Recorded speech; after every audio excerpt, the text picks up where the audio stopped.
वेदान्तस्य ज्ञानाञ्जनशलाकया सत्सुरोन्मिलितं येन तस्मै श्रीगुरुवे नमः। नमो विष्णुपादाय कृष्णप्रेष्ठाय भूतले श्रीमदे भक्तिवेदान्त स्वामीति नामिने। नमस्ते सारस्वती देवे गौरवाणी प्रचारिणे विशेष शून्यवादी पाश्चात्य देशधारिणे। जय श्री कृष्ण चैतन्य प्रभु नित्यानंद श्री अद्वैत गदाधर श्रीवासदि गौर भक्त वृंद। हरे कृष्णा कृष्णा कृष्णा हरे हरे, हरे राम राम राम हरे हरे। हरे कृष्णा பக்தர்களுக்கு இனிமையான காலை வணக்கம். இன்றைய பாகவத சத்சங்க வகுப்புல கலந்துட்டு இருக்கிற எல்லா பக்தர்களுக்கும் என்னுடைய பணிவான நமஸ்காரம். ஸ்ரீமத் பாகவத்துடைய 3ஆம் ஸ்கந்தம் 5வது அத்தியாயம். விதுர மகாத்மாவுக்கும் மைத்ரேய மகரிஷிக்கும் இடையே நடந்த உரையாடல்கள். அதுல இந்த கடைசி 2 ஸ்லோகம் இந்த அத்தியாயத்துடைய. தம்னசுராணாம் அசிசான்மயானாம் கூடஸ்யாத்ய புருஷ புராணக தம் தேவ சக்யாம் குணகர்மயோனோ ரேதஸ்து அஜாயாம் கவிமாததே அஜக. ஓ பகவானே, நீங்கள் தேவர்களையும் பலதரப்பட்ட ஜீவராசிகளையும் தோற்றுவித்த மூல புருஷர் என்றாலும் நீங்கள் ஆதி புருஷரும் மாற்றமற்றோருமாக இருக்கிறீர்கள். உங்களை விட உயர்ந்தவர் இல்லை, அல்லது உங்களுக்கு காரணமானோரும் எவரும் இல்லை. மொத்த ஜீவராசிக்குரிய விந்தால் நீங்கள் புறசக்தியை கருவுற செய்திருப்பினும் பிறப்பற்றவராகவே இருக்கிறீர்கள்.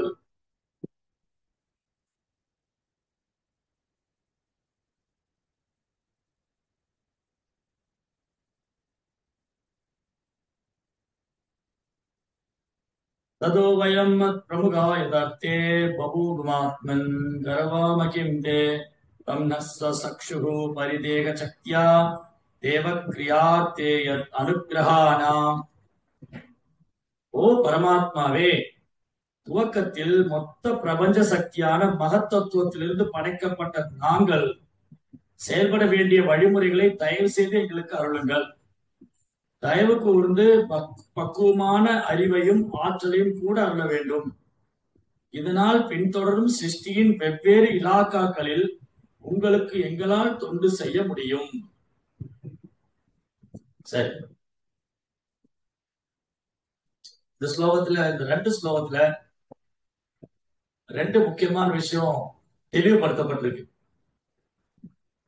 இந்த 2 ஸ்லோகத்துல 2 முக்கியமான விஷயம் தெளிவுபடுத்தப்பட்டிருக்கு. ஒன்று யார் பரமாத்மா, பரமாத்மா யாரு,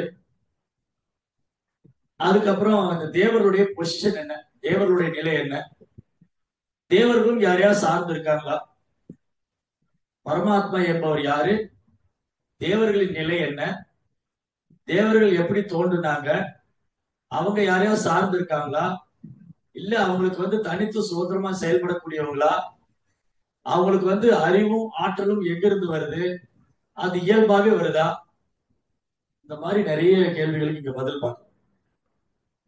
மாதிரி ஒன் ஆஃப்டர் அனதர் ஒரு கேள்விக்கான பதில். எல்லா தேவர்களும் பிரம்மதேவர் தலைமையில பகவான் இடத்துல பிரார்த்தனை செய்யறாங்க. அப்ப இதுல இருந்தே தெரியுது அவர் தான் பரமாத்மா, அகிலாத்மா, விஸ்வாத்மா, பரமாத்மா. அவர் தான் உன்னதமான ஆத்மா. பகவான் ஸ்ரீ கிருஷ்ணர் தான் உன்னதமான ஆத்மா, பரமாத்மா.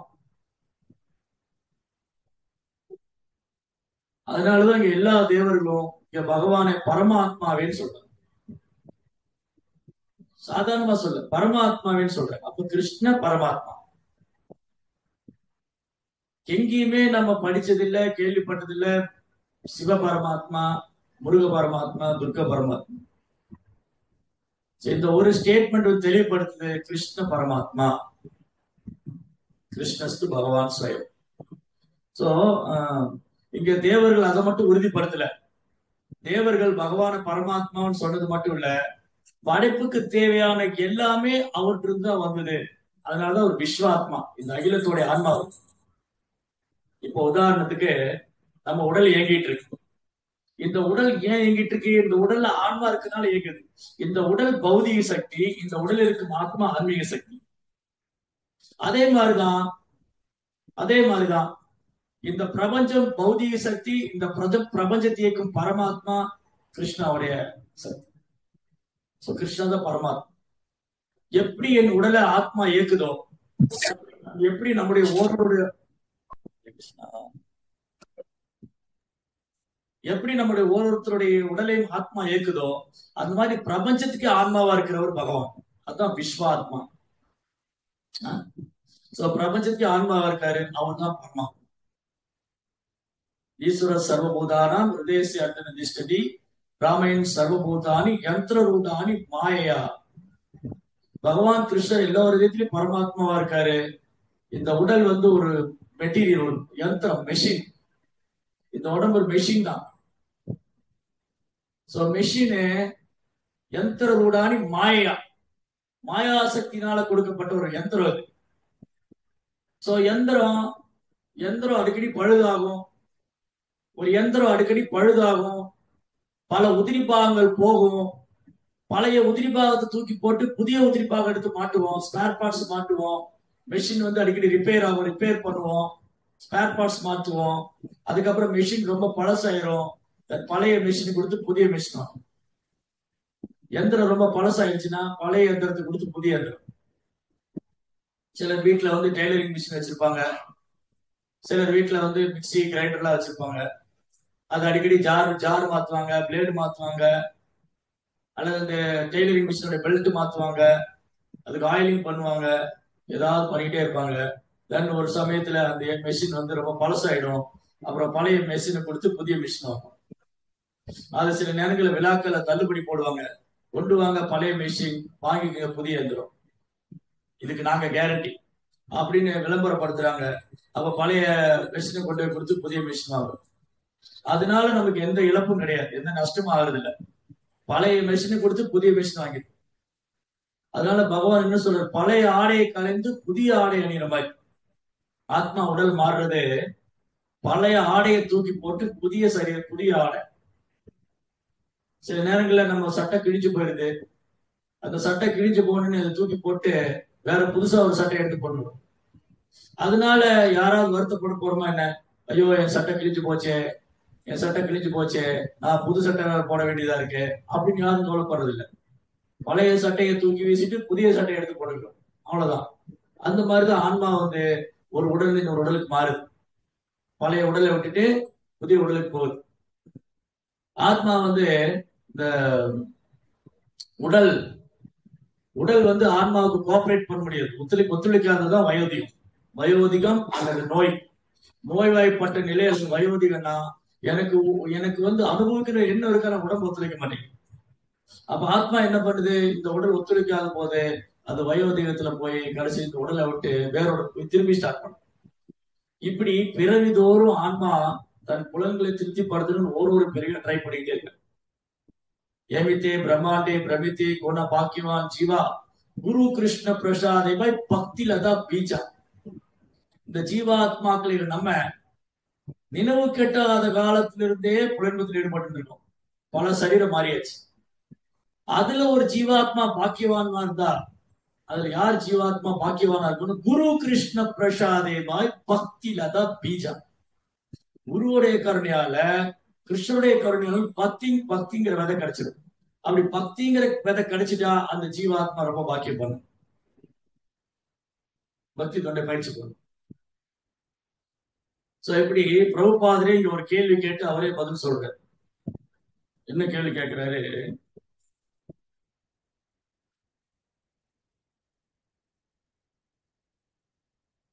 தூய ஜீவராசிகளை இத்தகைய இயல்புகள் எப்பொழுது ஏன் பற்றி கொண்டன? என்னது?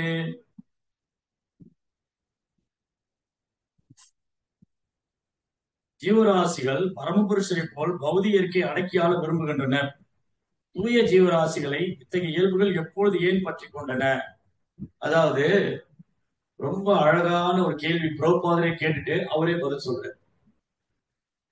என்னன்னா, இங்கு காணக்கூடியது எல்லாமே பகவான் இருந்து வந்ததுதான்.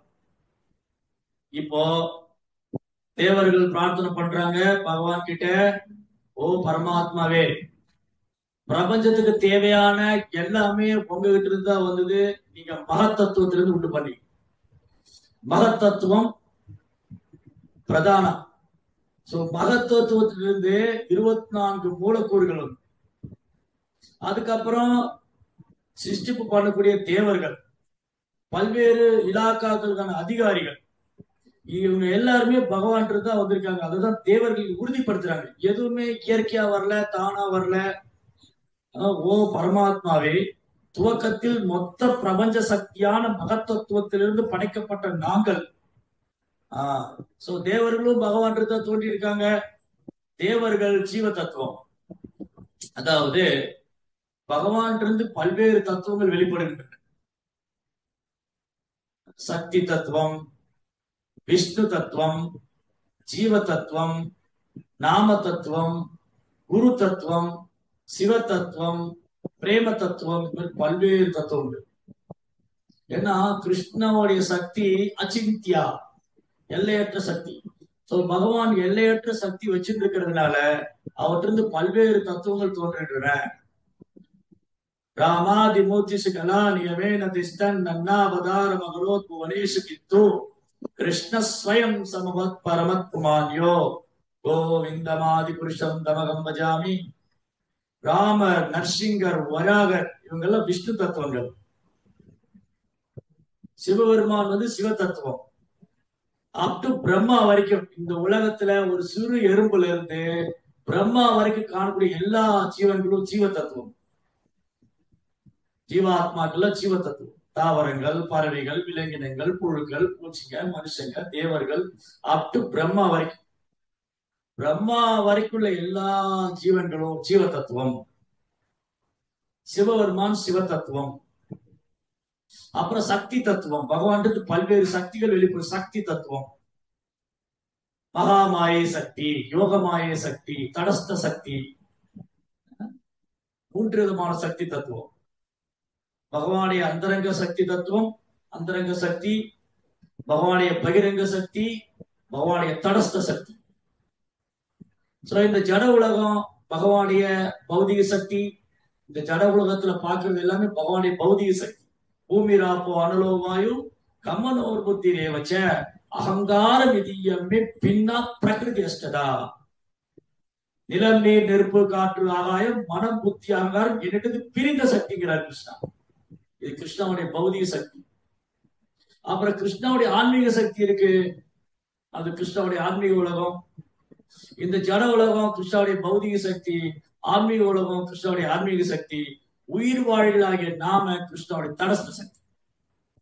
அப்போ உயிர் வாழிகளாகிய நாம தூய்மையானவங்க. ஏன்னா கிருஷ்ணாவுடைய அந்தரங்க சக்தி, ஜீவாத்மா வந்து கிருஷ்ணாவுடைய ஆன்மீக சக்தி. ஜீவாத்மாவுடைய நாம கிருஷ்ணாவுடைய ஆன்மீக சக்தியை சார்ந்தவங்க. அப்போ இங்க பிரபுபார் என்ன கேள்வி கேட்கிறாரு, ஜீவ தத்துவங்கள் விஷ்ணு தத்துவங்கள் இருந்து பிரிக்கப்பட்ட விரிவங்கங்களாக, நம்ம பகவான் இருந்து பிரிக்கப்பட்ட பின்னா பின்னா பிரகிருதி அஷ்டதா. ஜீவாத்மாவும் கிருஷ்ணாவிலிருந்து பிரிக்கப்பட்ட சக்தி, ஜட உலகம் கிருஷ்ணாவிலிருந்து பிரிக்கப்பட்ட சக்தி. ஒன்று தாழ்ந்த சக்தி, இன்னொன்று உயர்ந்த சக்தி. அபரியமிதஸ்துவன்யம் பிரகிருதி நித்திமே பரா ஜீவபூதம் மகாபாகோ யயேதம் தாரியதே ஜெகத். இந்த ஜட உலகத்துக்கு மேல இன்னொரு தெய்வீக சக்தி இருக்கு, அது நித்தியமானது, அழிவற்றது. இந்த ஜட உலகம் தற்காலிகமானது, ஜீவாத்மாவாகி நாம நித்தியமானது, அழிவற்றவங்க. அதே மாதிரிதான் இந்த ஜட உலகம் தற்காலிகமானது, இதுக்கு மேல இன்னொரு ஆன்மீக உலகம் இருக்கு, அது நித்தியமானது, அழிவற்றது. பரத்தஸ்மாத் பாவன்ய வியக்தா வியக்த சனாதனம், தோன்றி மறையக்கூடிய. இங்க கிருஷ்ணா தெளிவா சொல்றாரு, அவருடைய சக்திகள் இந்த கிருஷ்ணாவிலிருந்து பிரிக்கப்பட்ட சக்தி, இந்த ஜட இயற்கை கிருஷ்ணனுடைய தாழ்ந்த சக்தி. விஷ்ணு தத்துவங்கள்ல வேறுபாடே கிடையாது. விஷ்ணு தத்துவங்கள் எல்லாம் வேறுபாடு கிடையாது. ராமர், நரசிங்கர், வராகர் இவங்க எல்லாம் பகவானுடைய விஷ்ணு தத்துவம். ஆனா இந்த ஜட இயற்கை கிருஷ்ணனுடைய கீழே தாழ்ந்த சக்தி.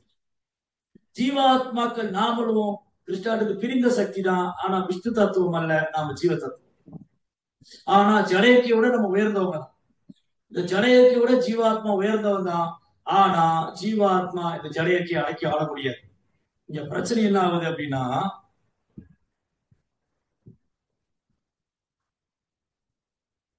விஷ்ணு தத்துவங்கள், ஜீவ தத்துவங்கள் மற்றும் சக்தி தத்துவங்கள் ஆகிய எல்லா விரிவுகளும் ஒரே பரமபுருஷிலிருந்து தான் வருகின்றன. ஜீவ தத்துவங்கள் விஷ்ணு தத்துவங்களிலிருந்து பிரிக்கப்பட்ட விரிவங்கங்களாகும். இவ்விரு தத்துவங்களுக்கும் இடையில் முக்கிய வேறுபாடு உள்ளன என்றாலும் அவர்கள் இருவரும் பரமபுருஷின் உன்னத பிரதிமத்திற்காகவே உள்ளனர். அப்போ இந்த ஜட இயற்கை தாழ்ந்த சக்தி, ஜீவாத்ம நம்ம உயர்ந்த சக்தி, இந்த ரெண்டுமே கிருஷ்ணாவுடைய புலனை திருப்திப்படுத்துறதுக்காக, கிருஷ்ணாவை திருப்திப்படுத்துறதுக்காக.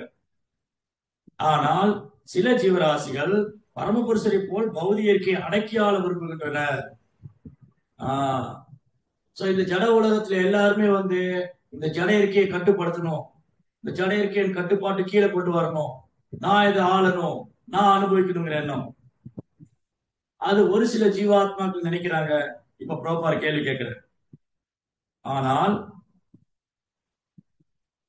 தூய ஜீவராசிகளை இத்தகைய இயல்புகள் எப்பொழுது ஏன் பற்றி கொண்டன? இது அடிக்கடி உபன்யாசத்துல கேள்வி கேட்பாங்க. சில நேரங்களில் நம்ம உபன்யாசம் பண்ணும்போது ப்ரோக்ராம்ல இந்த கேள்வி வரும். என்ன கேள்வி வரும், எப்ப இந்த கேள்வி வரும் அப்படின்னு சொன்னா, நம்ம எக்ஸ்பிளைன் நம்ம சொல்லிட்டு இருப்போம். ஜீவ ஆத்மாக்கள் நம்ம எல்லாருமே பகவான் கூட இருந்தவங்க, பகவானுடைய ஆன்மீக உலகத்துல இருந்தோம், பகவான் கூட சந்தோஷமா இருந்தோம், எல்லா ஜீவாத்மாக்களும் பகவான் கூட சேவை பண்ணிட்டு இருந்தோம். இந்த ஜட உலகத்துல என்னென்ன உயிர்வாளிகளை பாக்குறோமோ, என்னென்ன ஜீவாத்மாக்கள் இருக்கோ, இங்க இருக்கிற எல்லா ஜீவராசிகளும் எல்லா ஜீவாத்மாக்களும் கிருஷ்ணன் தான் வந்திருக்கோம், பகவானுக்கு சேவை பண்ணிட்டு இருந்தவங்க, ஆன்மீக உலகத்துல இருந்தவங்க. ஆனா நம்ம ஜட உலகத்துல வீழ்ந்துட்டோம். நாம ஜீவாத்மா தூய்மையானவங்க, வீழ்ந்துட்டோம். உடனே என்ன கேள்வி கேட்பாங்க, எப்படி அது நடந்தது? அது எப்படி? ஜீவாத்மா ஆன்மீக உலகத்துல கிருஷ்ணர் கூட தான் இருந்திருக்காரு. ஆமா, கிருஷ்ணர் கூட தான் இருந்திருக்காரு. கிருஷ்ணரோட இன்பம் அனுபவிச்சுட்டு இருந்திருக்காரு. ஆமா, கிருஷ்ணரோட இன்பம் அனுபவிச்சுட்டு இருந்தாரு. அவர் நித்தியமானவர், அறிவு நிறைந்தவர். கிருஷ்ணாவோட உலகத்துல ஜீவாத்மா இருந்தா எப்படி இந்த ஜட உலகத்துல வர வாய்ப்பு ஏற்படும்? அது எப்படி சாத்தியமாகும்? கிருஷ்ணர் கூட இருக்கும்போது ஒரு ஜீவாத்மா எப்படி ஜட உலகத்துக்கு வர? கிருஷ்ணா கூட இருக்கும் போதே, ஆன்மீக உலகத்துல கிருஷ்ணத்தை சேவை பண்ணிட்டு இருக்கும் போதே எப்படி ஜீவாத்மா ஜட உலகத்துக்கு வராரு? எப்படி அனுப்பி எப்படி வந்தாரு? தூய ஜீவராசிகளை இந்த இயல்பு, எந்த இயல்பு? இந்த ஜட இயற்கையை அடக்கி ஆள வேண்டும், நான் அனுபவிக்க வேண்டும் அப்படிங்கிற இயல்பு எப்படி வந்தது? எப்போ தோன்றிச்சு? அதுக்கு பிரபா சொல்றாரு, ஜீவ தத்துவங்களுக்கு மிகச்சிறிய சுதந்திரம் உண்டு. இந்த சுதந்திரத்தை துஷ்பிரயோகம் செய்ததால் சில ஜீவராசிகள் பிரபஞ்ச சிருஷ்டியின் சூழ்நிலைகளில் சிக்கிக் கொண்டனர். பகவானுடைய ஆன்மீக உலகத்துல கோடிக்கணக்கான ஜீவாத்மாக்கள் பகவானுக்கு சேவை பண்றாங்க. கிருஷ்ணாவுடைய ஆன்மீக உலகத்துல கோடிக்கணக்கான ஜீவாத்மாக்கள் கிருஷ்ணருக்கு சேவை பண்றாங்க. அங்க எல்லா ஜீவாத்மாக்களும் சுதந்திரம் உண்டு. ஏன் சுதந்திரம் உண்டு? கிருஷ்ணா நித்தியமானவர், நானும் நித்தியமானவன். நான் கிருஷ்ணாட்டு தான் வந்திருக்கேன், நான் கிருஷ்ணாட்டு தான் தோன்றினேன். அதனால கிருஷ்ணா நித்தியமானவர், நானும் நித்தியமானவன். கிருஷ்ணா ஆன்மீகமானவர், நானும் ஆன்மீகமானவன். கிருஷ்ணா பெறப்பட்டவர், நானும் பெறப்பட்டவன். கிருஷ்ணா அழிவற்றவர், நானும் அழிவற்றவன். இப்ப பிரச்சனை என்னது? கிருஷ்ணா சுதந்திரமானவர், நானும் சுதந்திரமானவன். கிருஷ்ணா சுதந்திரமானவர், நானும் சுதந்திரமானவன். அப்ப எனக்கு கொடுக்கப்பட்ட சிறு சுதந்திரத்தை நான் துஷ்பிரயோகம் செய்யும் போது நான் ஜட உலகத்துல வீழும். ஏன் இங்க இருக்கிற எல்லாருக்கும், இந்த ஜட உலகத்துல நம்ம பாக்குற எல்லாருக்கும் ஏன் இந்த உலகத்தை அனுபவிக்கணும், அடக்கி ஆளணும் அப்படிங்கிற எண்ணம்? அந்த சுதந்திரத்தை துஷ்பிரயோகம் பண்ணுறது. சுதந்திரத்தை துஷ்பிரயோகம் பண்ணுது. இதுதான் பிரபா ஸ்டார்டிங்லயே சொல்றாரு. பிரபா ஆரம்பத்துல என்ன சொல்றாரு? பகவான் உலகை படைத்தது, அது ஜீவராசிகளை புகுத்துகிறார். பகவான் இந்த உலகத்தை படைச்சு அந்த உயிர்வாளிகளை அனுப்புறாரு. பிறகு ஜீவராசிகள் செயல்பட துவங்குகின்றன. இந்த செயல்களுக்கு பின் திவ்யமான திட்டம் ஒன்று உள்ளது. இந்த நிறைய பேர் கேட்பாங்க கிளாஸ்ல, ஏன் இந்த ஜட உலகம் படைக்கப்பட்டது? ஏன் கிருஷ்ணா இந்த உலகத்தை படைச்சாரு? அதுக்கு பின்னாடி திட்டம் என்ன? கடவுளுடைய திட்டம் என்ன? கடவுளுடைய திட்டம் என்ன? இறைவனின் திட்டம் என்ன? ஏன் இந்த உலகத்தை படைச்சாரு? அதுக்கான காரணம் என்ன? ரெண்டு காரணம் இங்க பிரபா சொல்றேன். கிருஷ்ணா ஜட உலகத்தை படைச்சு நம்ம இங்க அமிச்சதுக்கு ரெண்டு காரணம் சொல்றாரு. ஒன்று வெளிப்படையான காரணம், இன்னொன்று ரகசியமான காரணம். ரெண்டு காரணம் சொல்றாரு. என்ன சொல்றாரு? ஆஹ் புலனுகர்வை அனுபவிக்க விரும்பும் கட்டுண்ட ஜீவாத்மாக்களுக்கு அந்த வாய்ப்பை அளிப்பதுதான் அந்த திட்டம். ஓகே, இந்த ஜீவாத்மா வந்து என்னை விட்டுட்டு தனியா போய் இன்பம் அனுபவிக்க நினைக்கிறான். இந்த ஜீவாத்மா வந்து என்னை விட்டுட்டு தனியா போய் இன்பம் அனுபவிக்க நினைக்கிறான். ஓகே, அவனுக்கு ஒரு ஃபெசிலிட்டி, அவருக்கு ஒரு ஏற்பாடு பண்ணி கொடுக்குறாரு இல்லையா? இதே இதே எக்ஸாம்பிள் தான், இதே உதாரணம். பையன் வந்து அப்பா கிட்ட சண்டை போட்டு வீட்டை விட்டு வெளியில போறான். சோ அப்பா என்ன பண்றாரு? அதுக்கான ஏற்பாடு பண்றாரு. ஓகே, நீ தனி கொடுத்துட்டு போகணுமா, போய்க்கும். பட் என் கூட இருந்தா இப்படிதான் இருக்கணும். சோ அப்பா வந்து சில சட்டத்திட்டங்களை வச்சிருக்காரு வீட்டுல வந்து. அப்பா சில சட்டத்திட்டங்களை வச்சிருக்காரு. பையன் அதை பின்பற்ற மாட்டேன்னு வரும்போது அவங்களுக்குள்ள கருத்து வேறுபாடு ஏற்படுது. பையன் என்ன பண்றான்? வீட்டை விட்டு வெளியில போறோம், நாங்க தனி கொடுத்துட்டு போயிடுறோம், எங்களால அவங்க கூட இருக்க முடியாது. சோ அப்பா கிட்ட கோச்சிட்டு பையன் போயிடுறான். உடனே அப்பா என்ன பண்றாரு? அவன் தனி கொடுத்துட்டு போறதுக்கான ஏற்பாடுகளை செய்யறான். ஓகே, நீ போய்க்கோ, தாராளமா போலாம், எனக்கு அங்க ஒரு வீடு இருக்கு, அங்க போய் இருந்துக்கோ. இந்த அப்பாவுக்கு 2 3 வீடு இருந்தது, அவரோட வீடு அங்க ஒரு வீடு இருக்கு, அங்க போய் இருந்துக்கோ. இவர் வந்து கோயம்புத்தூர்ல இருக்காரு, சென்னையில ஒரு வீடு இருக்கு, பெங்களூர்ல ஒரு வீடு இருக்கு. இந்த பையன் சொன்னா நான் அவங்களோட இருக்க மாட்டேன். சரி, அப்ப எனக்கு பெங்களூர், என்னோட வீடோட பெங்களூர் இருக்கு, அங்க போயிருக்கு, போய்க்கலாம், தாராளமா தனியா போயிருக்கு. பட் ஆனா அப்பாவுக்கு அதுல உடன்பாடு இல்லை, அப்பாவுக்கு வருத்தம் தான். ஆனா பையன் பிடிவாதமா போகணும் போது அவர் அனுப்பிச்சு வைக்கிறார். சோ இது அவருக்கு விருப்பம் இல்லதான், அவருக்கு விருப்பம் இல்லதான், பையன் போய் அவன் போது அனுப்பிச்சு வைக்கிறார். எப்படி இது? இன்னொரு உதாரணம். அரசாங்கம் வந்து மக்களை தண்டிக்கணுங்கிற எண்ணம் அரசாங்கத்துக்கு கிடையாது. மக்களை வந்து கொடுமைப்படுத்தணும், அடிக்கணும், உதைக்கணும், சிறையில போடணும். ஆனாலும் சில நேரங்கள்ல அரசாங்கம் அது செயல்பட வேண்டியதா இருக்கு. காவல்துறை. சோ காவல்துறை, ஒருத்தர் கேட்கலாம், எதுக்குங்க காவல்துறை? காவல்துறையை தேவையில்லைங்க, ஸ்கூல் போதும், காலேஜ் போதும், ஹாஸ்பிட்டல் போதும், காவல்துறையில வேண்டாம், எதுக்கு அது அப்படின்னு கேட்கலாம். ஆனா குற்றங்கள் நடக்கிற இடத்த வந்து காவல்துறை வந்து கட்டுப்படுத்துறாங்க, குற்றவாளிகளை சிறையில் அடைக்கிறாங்க. யாரெல்லாம் வந்து அரசாங்கத்துடைய சட்டத்தை மீறுறாங்களோ அவங்க சிறைச்சாலையில் சென்று தண்டிக்கப்படுறாங்க. ஏன்? அரசாங்கத்தோட சட்டத்தை மீறுறவங்க சிறைச்சாலைக்கு அனுப்பப்படுறாங்க. ஆனா அரசாங்கத்துக்கு வந்து எல்லாரையும் சிறைச்சாலையில பிடிச்சி போடணுங்கிற எண்ணம் கிடையாது. இப்ப உதாரணத்துக்கு பிரபுபார் வந்து நிறைய இந்த மாதிரி உதாரணம் தருவார். சோ பிரபுபார் என்ன சொல்றாரு? இப்ப நம்ம பெரம்பலூர் டிஸ்ட்ரிக்ட்ல இருக்கோம். சோ பெரம்பலூர்ல வந்து இன்னொரு ஸ்மார்ட் சிட்டின்னு ஒன்று டெவலப் பண்றான்னு வச்சுக்கோங்க. இன்னும் 2 3 வருஷத்துல ஒரு ஸ்மார்ட் சிட்டியா பெரம்பலூர் மாறப்போகுது. அப்படி ஒரு ஸ்மார்ட் சிட்டியா பெரம்பலூர் மாறும்போது அங்க பெரிய கவர்மெண்ட் ஹாஸ்பிட்டல் வரும், government medical college and hospital, government medical college and hospital வரும், தென் கவர்மெண்ட் லா காலேஜ் வரும், கவர்மெண்ட் ஆர்ட்ஸ் காலேஜ் வரும், கவர்மெண்டோடைய சிட்ரா ஸ்மால் இண்டஸ்ட்ரி டெவலப்மெண்ட் கார்பரேஷன், அது எல்லாம் இந்த மாதிரி நிறைய வரும். கூடவே ஒரு ஜெயிலும் வரும். என்னங்க, நீங்க வந்து ஒரு தொழிற்சாலை உருவாக்குனீங்க, ரொம்ப சந்தோஷம், ஸ்கூல் கட்டினீங்க, ஹாஸ்பிட்டல் கட்டினீங்க, ரொம்ப சந்தோஷம், ஏங்க ஜெயில கொண்டு வந்து கட்டுறீங்க நீங்க அப்படின்னு யாரும் கேள்வி கேட்கறது இல்ல. காரணம், அங்க குற்றவாளிகள் இருக்கதான் செய்வாங்க. ஆயிரக்கணக்கான மக்கள்ல அதுல குற்றவாளிகள் இருக்கதான் செய்யறாங்க. அந்த குற்றவாளிகளை தண்டிக்கிறதுக்கு தான் அரசாங்கம் சிறைச்சாலை ஏற்படுத்துறது. சோ பிரபா என்ன சொல்ல வர்றாரு? சோ கிருஷ்ணா வந்து ஜீவனுடைய சுதந்திரத்துல தலையிட விரும்பல, அதனாலதான் அவரை காமிச்சு வச்சிட்டேன். ஓகே, என்னன்னா இப்போ சேம் அதே எக்ஸாம்பிள் தான். இப்போ அரசாங்கம் வந்து ஹரே கிருஷ்ணா ஹரே கிருஷ்ணா ஹரே கிருஷ்ணா என்ன பண்ணிட்டே இருக்கு. சோ அரசாங்கம் வந்து ஆஹ் அரசாங்கம் வந்து மக்களுக்கு சுதந்திரம் கொடுத்திருக்கு.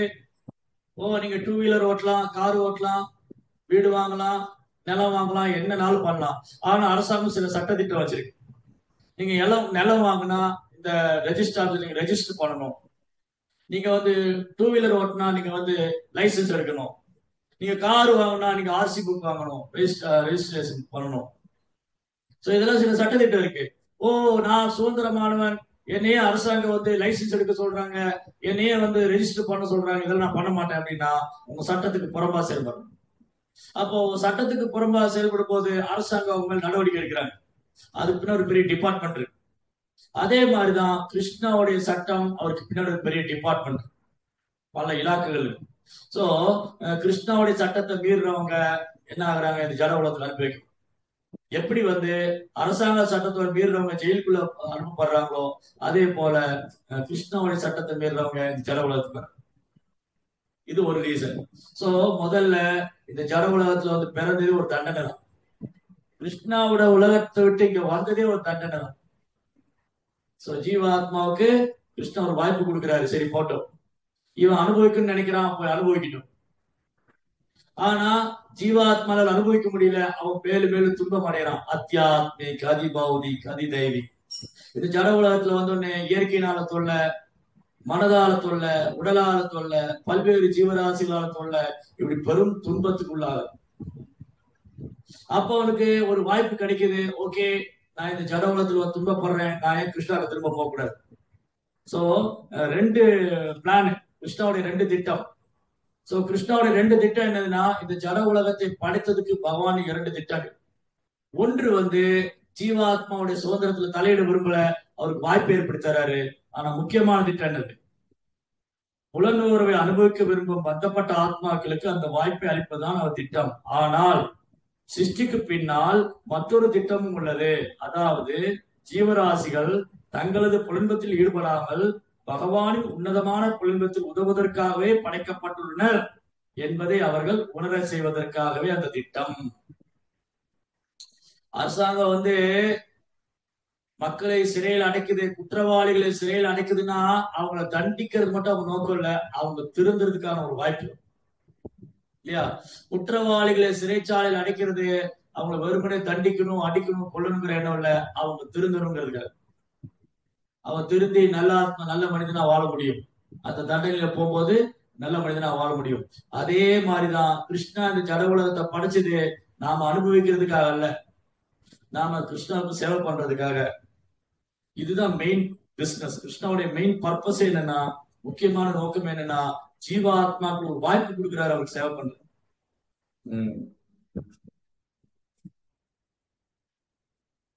இது ஜீவராசியின் இயற்கையான நிலையாகும். இதுதான் ஜீவாத்மாவுடைய ஒரிஜினல் கான்ஸ்டிடியூஷனல் கொஸ்டின்.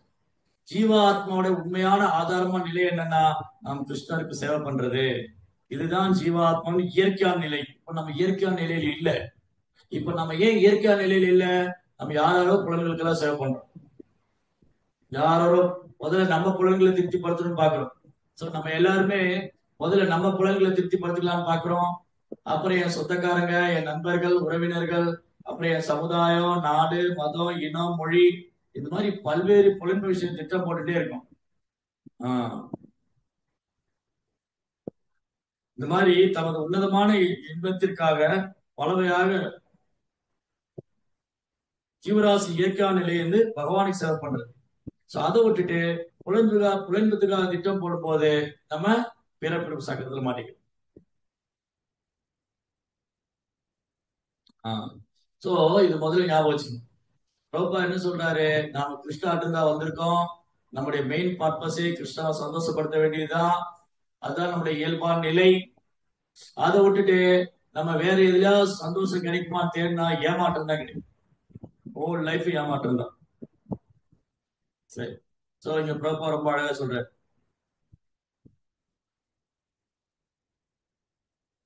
சோ இங்க தேவர்கள் அடுத்து என்ன சொல்றாங்க? இந்த தேவர்கள் ஒத்துக்கொள்றாங்க, ஒப்புக்குறாங்க, இவங்களுக்கு பொய் அகங்காரம் கிடையாது. தேவர்கள் பிரம்மா உட்பட எல்லா தேவர்களுக்கும் பொய் அகங்காரமும் ஆணமும் அகதியும் இல்ல. இவங்க ஒத்துக்கிறாங்க, கிருஷ்ணா நாங்க எல்லாம் உங்ககிட்ட இருந்தா வந்திருக்கோம், எல்லா ஜீவராசியும் பிறப்புற நீங்க தான். அதனால நாங்கள் செய்ய வேண்டிய வழிமுறைகளை தயவு செஞ்சு எங்களுக்கு அருளுங்கள், தயவு கூர்ந்து நாங்க உங்ககிட்ட வேண்டி கேட்டுக்கிறோம். கிருஷ்ணா நாங்க என்ன செய்யணும்? எங்களை எதுக்காக படைச்சிருக்கீங்க? தயவு கூர்ந்து பக்குவமான அறிவையும் ஆற்றலையும் கூட அருள வேண்டும். ஓகே கிருஷ்ணா, நீங்க எங்களை படைச்சிட்டீங்க, நாங்க இங்க வந்துட்டோம். இப்போ நாங்க எங்களுடைய டியூட்டி என்ன, நாங்க என்ன செய்யணும், அதற்கான அறிவு, அதற்கான சக்தி, நாலேஜ் அண்ட் பவர். சோ தேவதையா இருக்கிறது சாதாரண விஷயம் இல்ல.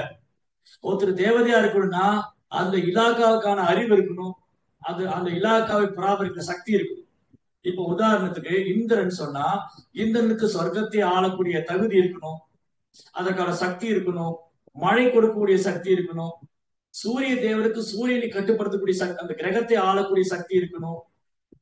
இந்த மாதிரி ஓரொரு தேவதைக்கும் ஒரு குறிப்பிட்ட சக்தி தேவைப்படுது. ஓரொரு தேவதைக்கும் ஒரு குறிப்பிட்ட சக்தி தேவைப்படுது.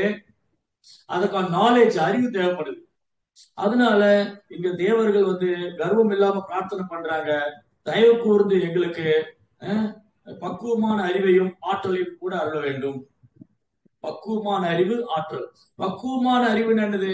வெறும் நாலேஜ் எதுக்கு உதவாது, வெறும் பௌதிக கல்வி உதவாது. பக்குவமான அறிவு என்னன்னா உள்ளதை உள்ளவாறு காட்டும். அதுதான் ஆன்மீக அறிவியல், ஸ்பிரிச்சுவல் சயின்ஸ். ஆன்மீக அறிவியல் என்னது? பக்குவமான அறிவுனா எல்லாத்தையுமே கிருஷ்ணரோடு சம்பந்தப்படுத்தி பார்க்கிறது. கிருஷ்ணரோடு சம்பந்தப்படுத்தி பார்க்கிறது. கிருஷ்ணருடைய அனுமதியில நடக்குது, கிருஷ்ணனுடைய ஏற்பாடுல நடக்குது. கிருஷ்ணர் தான் எல்லாத்தையும் செயல்படுத்துறாரு, நாம வெறும் கருவிதான். இதை உணர்றதான் பக்குவமான அறிவு.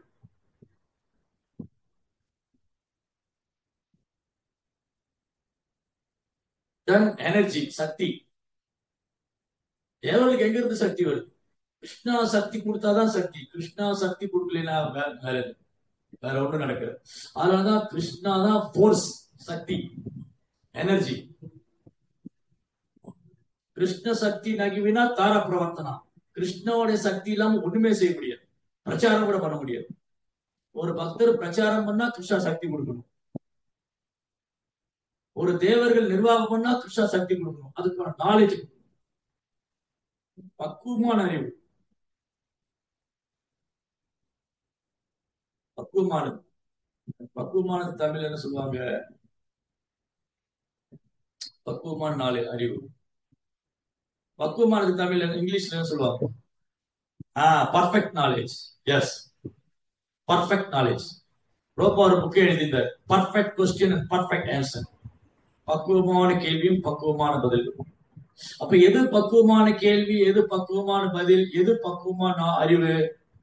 ஆத்மானா என்ன, உடல்னா என்ன, ஆத்மாவுக்கு உடலுக்கு என்ன சம்பந்தம், பகவான் யாரு, பகவானுக்கு நமக்கு என்ன சம்பந்தம், பிரபஞ்சத்துல நான் என்ன செய்யணும், என்ன செய்யக்கூடாது, என்னோட டியூட்டி என்ன, இதெல்லாம் உணர்தான் பக்குவமான அறிவு. சும்மா நானும் எந்திரிச்சேன், சாப்பிட்டேன், தூங்கினேன், ஸ்கூலுக்கு போனேன், காலேஜ் போனேன், படிச்சேன், வேலை பார்த்தேன், இதெல்லாம் பக்குவமான அறிவு. இது வெறும் பௌதிக அறிவு. இந்த பௌதிக அறிவு வச்சு வயிற்ற நிரப்பலாமே தவிர இந்த பௌதிக அறிவு வச்சு பகவான் திரும்ப போக முடியும். பகவான் திரும்ப போனா இந்த பக்குவமான அறிவு வரும். சோ பக்குவமான அறிவு எங்க கிடைக்குதுன்னு தேடணும். சோ பக்குவமான அறிவு எங்க கிடைக்கும்? பக்குவமான நபர்கிட்ட இருந்து கிடைக்கும். பக்குவமான நபர் யாரு? கிருஷ்ண உணர்வை பிரச்சாரம் செய்யும் ஆன்மீக குரு ஆச்சாரியரே பக்குவமானவர், தத்துவதர்சி. தத்துவதர்சி. சோ தத்துவதர்சி உள்ளது உள்ளவாறு கண்டவர். அவற்றிருந்து கேட்கும் போது அந்த பக்குவமான அறிவு கிடைக்கும். எப்படி கேட்கணும்? பணிப்பாதையில பரிபிரஷ்னை சேவை, பணிவா அடக்கமா சேவை செய்து கேள்வி கேட்கணும். சோ அப்போ அந்த தத்துவதர்சி உள்ளது நமக்கு உள்ளவாறு வெளிப்படுத்துவார். இதுதான் பிரபா கடைசியா சொல்லி கன்க்ளூட் பண்றாரு. இந்த அத்தியாயத்தை எப்படி பிரபா முடிக்கிறாரு? ஜீவராசிகளின் கடந்த கால செயலுக்கு ஏற்ப வெவ்வேறு உயிரினங்களுக்கு இடையில் அவர்களை படைக்கும் கடமை தேவரிடம் பகவானால் ஒப்படைக்கப்பட்டுள்ளது. உயிர்வாளிகளை உருவாக்குற, சிருஷ்டிக்கிற டியூட்டி அந்த ரெஸ்பான்சிபிலிட்டி தேவர்களுக்கு இருக்கு. தங்களுடைய கடமைகளை நிறைவேற்றுவதற்காக அவர்கள் இங்கு அறிவையும் சக்தியும் வேண்டுகின்றனர்.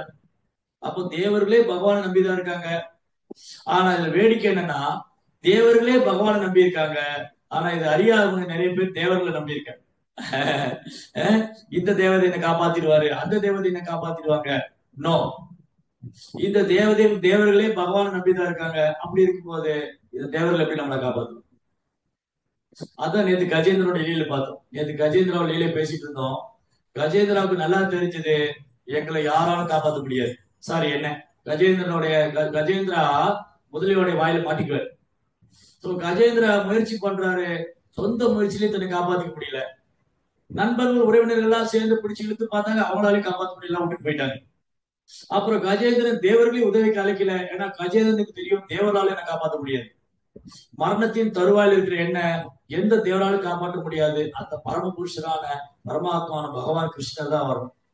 அதனால அவர் ரொம்ப சோர்ந்து போன நிலையில அந்த குளத்துல ஒரு தாமரை எடுத்து, ஓ ஆதி மூலமே, சோ ஆதி மூலமே அவர் யாரை கூப்பிடுறாரு? ஓ அங்க கணபதி நினைக்கல, இவர் ஆதி மூலம் என்னையதான் கூப்பிடுறாரு. இல்ல சிவபெருமானோ பார்வதியோ யாருமே வரல. ஆதி மூலமே, ஆதி மூலமேன்னு கஜேந்திரன் சொன்னப்போ எந்த தேவரும் வரல. ஏன்னா ஆதி மூலம் கிருஷ்ணா தான். ஆதி மூலம், ஆதி மீன்ஸ் தொடக்கத்துக்கு முன்னாடி இருந்து இருக்காரு. அவர்கிட்ட தான் எல்லாம் தொடங்குது. அவர் தான் எல்லாத்துக்கும் ரூட், வேறா இருக்காரு. சோ இத தேவர்கள் ஒப்புக்கொள்றாங்க. கஜேந்திரன் ஆதி மூலமேன்னு கூப்பிட்டாரு, கிருஷ்ணரே கூப்பிடல. கிருஷ்ணரே, வாசுதேவரே அப்படி கூப்பிடல. கஜேந்திர ஆதி மூலமே கூப்பிட்டாரு. எல்லா தேவர்களும் பாக்குறாங்க, இவர் நம்மள கூப்பிடல. ஏன்னா ஆதி மூலம் வந்து கிருஷ்ணா தான். அவர் கிருஷ்ணா தான் கூப்பிட்டாரு, நாம ஆதி மூலம் கிடையாது அப்படின்னு எந்த தேவர் அங்க வரல. அப்படி யாரா வந்திருந்தாலும் கஜேந்திரன் மரணத்துக்கு தருவாயிலிருந்து யாராலும் காப்பாற்ற முடியும். முக்தியை வந்து பகவான் மட்டும்தான் கொடுக்க முடியும். சோ கிருஷ்ணா என்ன பண்ணாரு, கஜேந்திரன் வந்து காப்பாத்துரு டைரக்டா வர. ஆதி மூலம் சொன்னே கிருஷ்ணா இமீடியட்டா கருவாரத்துறாரு, உடனே வந்துட்டாரு. வந்து அப்படியே இந்த முதலே இது யானை பிடிச்ச மேல தூக்குறாரு. யானை மேல தூக்கும் போது முதல்ல காலை கவ்வியால் ரத்தம் வடிச்சிட்டு, உடனே சுதர்சனம் கொண்டு அந்த முதலுடைய தலையை வெட்டினார். இது ரெண்டு பேருமே முன் ஜென்மத்தினுடைய சாபத்தினால ஒருத்தர் யானையா இருக்காரு, ஒருத்தர் முதலையா இருக்காரு. யானையா இருக்கிறது யாரு? பேசிட்டு இருந்த பதில் தெரிஞ்சு கை தூக்கும். யானையா இருக்கிறது யாரு? கஜேந்திரன். யானையா இருக்கிறது யாரு? 2000 பார்த்த சினிமா பேர் ஞாபகம் இருக்கா? கஜேந்திரன் யாரு? முதல்ல யாரு? ஊக்கு கந்தர்வா. ஏன் ஊக்கு கந்தர்வா? கந்தர்வா வந்து மனிதனோட உயர்ந்த பிறவி. கந்தர்வ வாழ்க்கைங்கிறது மனிதனோட சிறந்தவங்க, ரொம்ப அழகா பாடுவாங்க. தேவலோகத்துல 2ஆம் நிலை தேவர்கள் அவங்க, செகண்டரி டெமிகாட், அவங்க second level demigod. Indira, Chandra, Varna அந்த மாதிரி தேவர்களுக்கு அடுத்த நிலையில் இருக்கக்கூடிய தேவர்கள் தான் கந்தர்வர்கள். ரொம்ப அழகா பாடுவாங்க. சோ அந்த அழகா பாடக்கூடிய ஊக்கு கந்தர்வா ஏன் முதலியா போனாரு? விமலா மாதாஜி பிரபு, அந்த கஜேந்திரன் பேர் கேட்டீங்க இல்லையா, அது வந்து இந்திரயும்ன மகாராஜா பிரபு. இந்திரதும்ன ராஜா. இந்திரதும்ன ராஜாங்கிறவர் ஒடிசால உள்ளவர்கள், இவர் வேற. சில நேரங்களில் ஒரே பேர்ல நிறைய பக்தர்களா இருப்பாங்க. சோ நேத்து கூட வந்து டவுட் கேட்டாங்க, நீங்க சொன்ன இந்திரதும்ன ராஜா அவர் இந்த ஒடிசால ஜெகநாதர் கோயில் கட்டாரு, அவர் நோ, அவர் வேற இவர் வேற. ஒரு தட்சின் பாரத்ல இருந்தவர், அவரு அங்க ஒடிசா. சோ இப்ப என்ன நடந்தது? இந்துரதும்ன ராஜா யானையா போன்னு சபிக்கப்பட்டாரு. கூகு கந்தர்வா வந்து முதலியா போன்னு சபிக்கப்பட்டாரு. ஏன் வந்து கூகு கந்தர்வா முதலியா போன்னு சபிக்கப்பட்டாரு? ஒரு சமயம் தேவல ரிஷி தவம் பண்ணும் போது தண்ணிக்குள்ள நின்று தவம் பண்ணிட்டு இருக்காரு. இவன் வந்து பெண்களோடு நடனமாடி ட்ரெஸ் இல்லாம அந்த தண்ணிக்குள்ள விளையாண்டு தேவலருடைய காலை பிடிச்சிருக்கு. தேவலா வந்து சபிக்கிறார், அடே கூகு கந்தர்வா, உனக்கு தேவலோக பிறப்பு அதான் கர்வம். ஜென்ம ஐஸ்வர்ய சுதஸ்ரீவில் ஏதவாதம் மமக்குமா, உயர்ந்தவங்களை பிறப்பு செல்வம் அதெல்லாம் வந்து கர்வம். அதனாலதான் நேத்து படிச்சோம், நேத்து பாவத்துல என்ன படிச்சோம்? பிரம்மா எனக்கு கர்வமே வந்துடக்கூடாது பிரார்த்தனை பண்றாரு பகவான். பிரம்மா வந்து இங்க வந்து இது வந்து 5வது அத்தியாயம். 9வது அத்தியாயத்துல பிரம்மாவுடைய இதே சாப்டர்ல, இதே ஸ்கந்தத்துல, பாவதம் 3ஆம் ஸ்கந்தத்துல 9ஆம் அத்தியாயத்துல பிரம்மா பிரார்த்தனை பண்றாரு. இப்ப 5ஆம் அத்தியாயத்துல முடிவுல தேவருடைய பிரார்த்தனை இருக்கு. சோ 9ஆம் அத்தியாயத்துல பிரம்மா என்ன பிரார்த்தனை பண்றாரு? பகவானே, எனக்கு வந்து நீங்க என்ன படைப்புக்கு அர்த்தாவா நிர்ணயிச்சிருக்கீங்க. எனக்கு படைக்கக்கூடிய இலாக்காவை நீங்க கொடுத்திருக்கீங்க, கிரியேஷன் பண்ணக்கூடிய. அப்ப எனக்கு கர்வம் வந்துடக்கூடாது, நான் தான் படைக்கிறேன் அப்படின்னு கர்வம் வந்துடக்கூடாதுன்னு ஆசீர்வாதம் பண்ணு. அப்ப இந்த ஊக்கு கந்தர்வா கர்வம் வந்துருச்சு, நான் பெரிய தேவதை, நல்லா அனுபவிக்கலாம், என்னை யாரு கேள்வி காப்பா, நான் எல்லாம் அனுபவிக்கதான் எல்லாமே. உடனே இவர் வந்து சபிக்கிறாரு, அடே ஊக்கு கந்தர்வா, நீ வந்து தண்ணிக்குள்ள விளையாட முதலையா போ, தண்ணியில வந்து பெண்களோட விளையாடிட்டு இருந்தீங்கல்ல, நீ முதலையா போன்னு சபிச்சிட்டேன். தனி வந்து தன் தவறை உணர்ந்து அவருடைய பாதங்கள் வந்து அழறாரு. சொன்னார், ஓகே நோ ப்ராப்ளம், நீ முதலையா போனாலும் நீ உன் தவறை உணர்ந்து இப்ப வருத்தப்படுறதுனால பகவானே வந்து உன்னை விடுவிப்பார், பகவானே உனக்கு சாப மோட்சம் தருவார். ஆனா 2 பேரும் ஒரே நிலை அடையல. கஜேந்திரன் அடைந்த நிலை என்னது? ஊக்கு கந்தர்வா நிலை. ஊக்கு கந்தர்வா வந்து பகவான் கையில கொல்லப்பட்டு அவருடைய ஆன்மாவும் அந்த உடலை விட்டது. கஜேந்திரன் வந்து யானையோட உடல் இருந்து, இந்திரதும்னா யானையோட உடல் இருந்து விடப்பட்டார். 2 வேற வேற ஆத்மா. ரெண்டும் வேற வேற destination. Gajendran என்னாரு, hook Gandharva என்னாரு?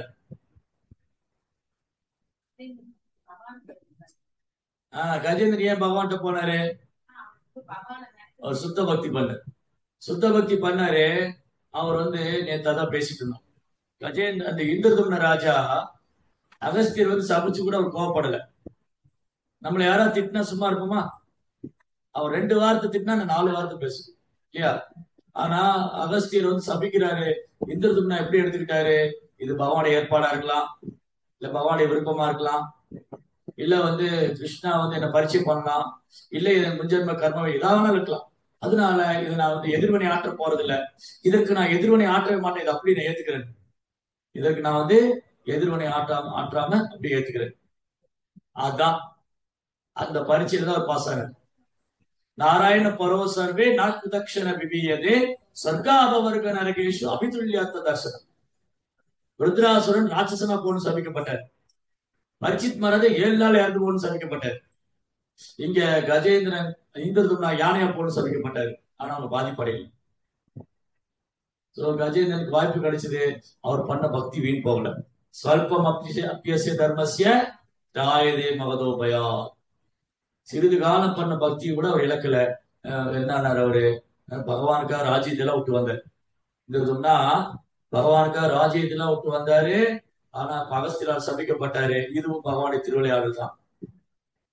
So தன்னை சரணடைந்த ஆத்மாக்களை பகவான் கைவிட மாட்டாரு.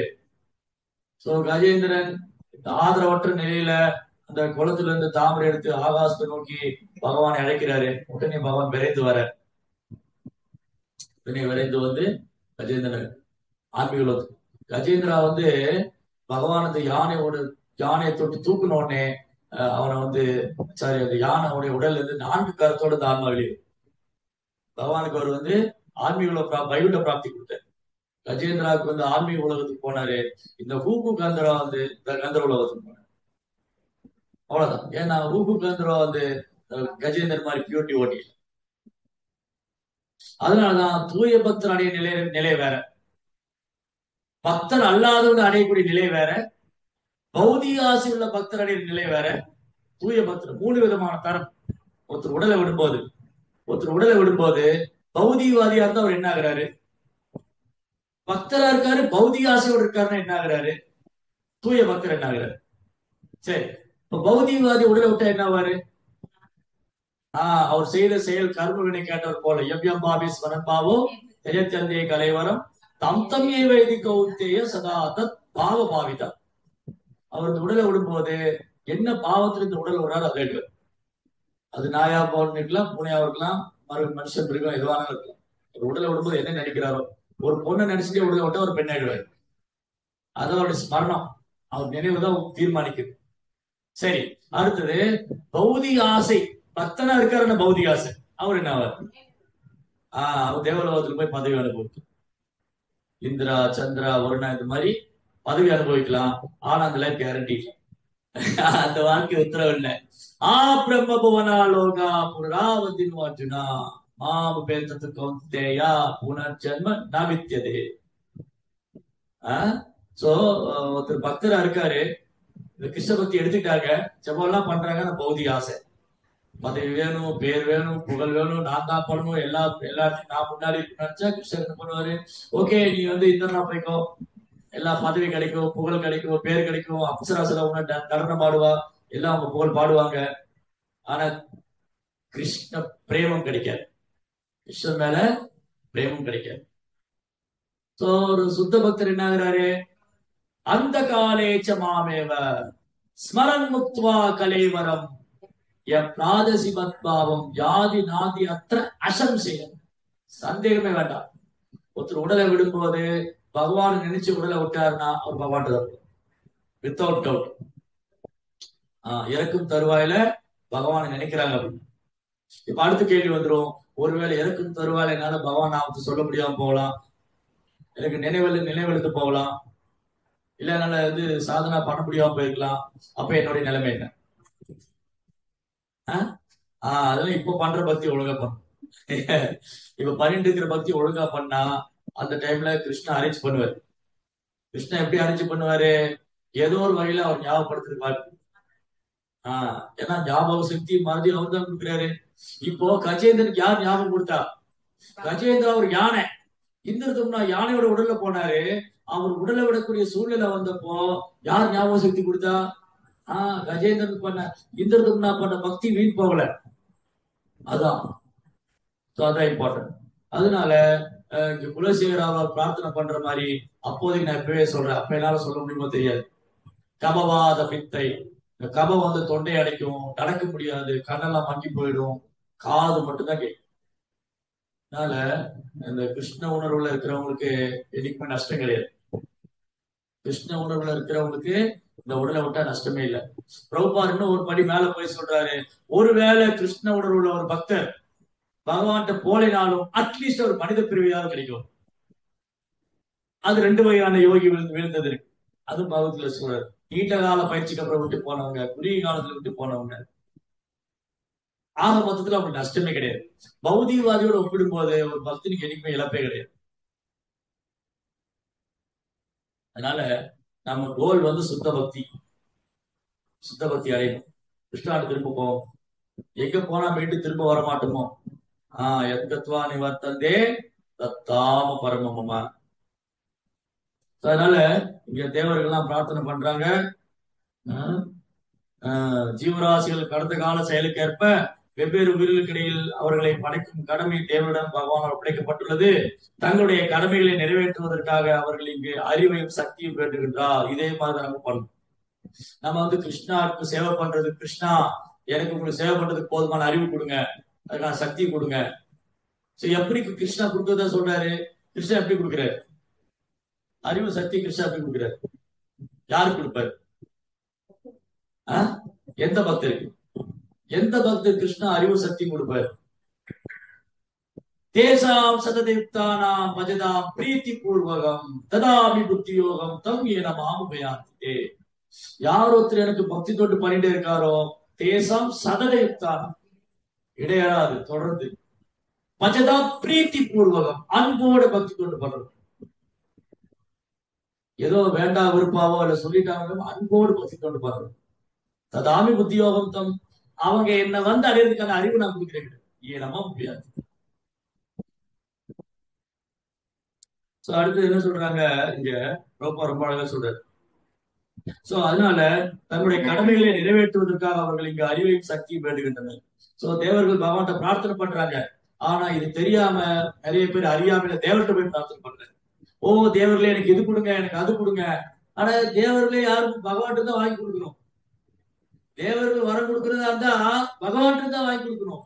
அப்பயே டைரக்டா கேட்க கூடாது இல்லையா? இப்போ நான் ஒரு இடத்துல கவர்மெண்ட் ஜாப்க்கு அப்ளை பண்ணேன். உதாரணத்துக்கு சொல்றேன், நான் ஒரு இடத்துல ஒரு கவர்மெண்ட் ஜாப்க்கு அப்ளை பண்றேன்னு வச்சுக்கோங்களேன். இது வந்து ஒரு மினிஸ்டரோட கையெழுத்து இருந்தா உடனே கிடைச்சிடும். அப்பயே நான் போய் சின்ன சின்ன அதிகாரிகளை பார்க்கணும். இந்த அதிகாரிகிட்ட போய் பைசா கொடுத்தா எனக்கு இந்த ஜாப் போட்டு கொடுத்துருவாங்களா, இல்ல இந்த மாதிரி பண்ண, இதெல்லாம் ட்ரை பண்ண வேண்டிய அவசியம் இல்லை. அந்த மினிஸ்டரோட ஒரு சிக்னேச்சர் இருந்தா போதும். இவருக்கு மந்திரி கோட்டால வந்துட்டாரு, இவருக்கு இடம் கொடுத்துருக்கேன் இல்லையா? அதே மாதிரிதான் கிருஷ்ணா இருக்கும்போது மற்ற தேவர்கிட்ட போக வேண்டிய அவசியம் இல்லை. அதனாலதான் கிருஷ்ணா என்ன சொல்றாரு, அந்த வத்து பலம் தேசம் தத்பவதி அல்பமே தேசம் தேவான் தேவயஜோ யாந்தி மத்பக்தா யாந்தி மாமன். அறிவு குறைந்தவங்க, சிறு மதிப்படுத்த அறிவு குறைந்தவங்க தேவர்கிட்ட போவாங்க பௌதி ஆசைக்காக. ஆனா என் பக்தர் என்னுடனே வாழ்வார். தேவதை வழிபடுறவங்க அங்கதான் போவாங்க. தேவதை வழிபடுறவங்க அந்த உலகத்துக்கு தான் போவாங்க, கிருஷ்ணோட உலகத்துக்கு போக மாட்டாங்க. கிருஷ்ணரை வழிபட்டாதான் கிருஷ்ணோட உலகத்துக்கு போகும். யாந்தி தேவா பிரதா தேவா பித்துன் யாந்தி புத்துன்வதா பூதானி யாந்தி பூதேச்சே யாந்தி மத்திய சின்னாபிமா. தேவதை வழிபடுறவங்க அந்த உலகத்துக்கு போவாங்க, பித்துக்களை வழிபடுறவங்க அந்த உலகத்துக்கு போவாங்க, பேத பூத பிசாசுகள் வழிபடுறவங்க அந்த உலகத்துக்கு போவாங்க. என் பக்தன் என்னுடனே வாழ்வார். பெரிய பஸ் ஸ்டாண்ட் இருந்தது. இந்த பஸ் ஸ்டாண்ட்ல பல ஊருக்கான பஸ் போகும். மைசூர் போறவங்க மைசூர் பஸ்ல ஏறணும், பெங்களூர் போறவங்க பெங்களூர் பஸ்ல ஏறணும், சேலம் போறவங்க சேலம் பஸ்ல ஏறணும். எல்லா ஊரும் ஒண்ணுதானே போய் ஏற முடியாது. அவங்க இலக்கு என்னன்னு முதல்ல தெரிஞ்சுக்கணும். அதனால நான் பெங்களூர் போற பஸ்ல ஏறிட்டு எனக்கு கும்பகோணத்தை கொண்டு விடுங்கன்னு சொல்ல முடியும். எல்லா பஸ்ஸும் ஒண்ணுதாங்க, கவர்மெண்ட் பஸ் தாங்க, எல்லா பஸ் தான், எல்லாம் டீசல்ல தான் ஓடுது, எல்லாம் டயர்ல தான் ஓடுது, எங்க போனா என்ன, எல்லாம் இந்த பூமிக்குள்ளதான் இருக்குன்னு சொல்லுவாங்க. அப்ப நீங்க வந்து கீழ்பாத்துக்கு போங்க சொல்லுவாங்க.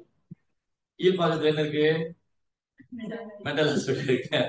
நீங்க கீழ்பாக்கத்துக்கு முதல் பாருங்க.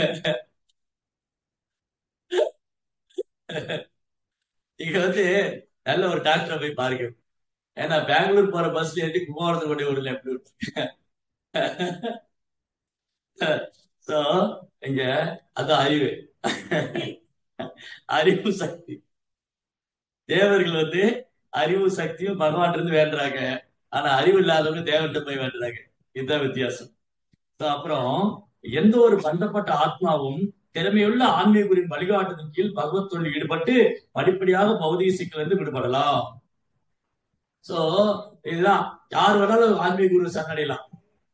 ஏனேச்ச பாவேத்திய சுத்தந்தி தசை பிரப விஷ்ணுவே நமக யத் உப ஆசிரிய கிராட குணான்ற புளிந்த புலகச ஆவீர சுப்பா யமுனா கஷாதயா. வேடர்கள், காட்டுவாசிங்க, மலைவாசிங்க, மனிதர்களே ரொம்ப கீழானவங்க, பழங்குடி யாராದರೂ என்ன பிறப்பா இருந்தாலும் ஒரு சுத்த பக்தருடைய சரணாகதி பண்ணிட்டாங்கன்னா, ஒரு ஆன்மீகருடைய தாமரை திருப்பாத்து சரணடைஞ்சா யார் வேணாலும் பகவான் திரும்ப போகலாம். So very nice. சோ அதனாலதான் இங்க விதுரர் மைத்திரர் இந்த மாதிரி முக்கியமான விஷயங்களை பேசுறாங்க. இதுல இருந்து அழகா தெரியுது தேவர்களும் பகவானை கருணை நம்பிதான் இருக்காங்க. தேவர்களுக்கும் பகவான் தான் சக்தி வழங்கப்படுது. தேவர்களுக்கும் புத்திய பகவான் தான் கொடுக்குறாரு.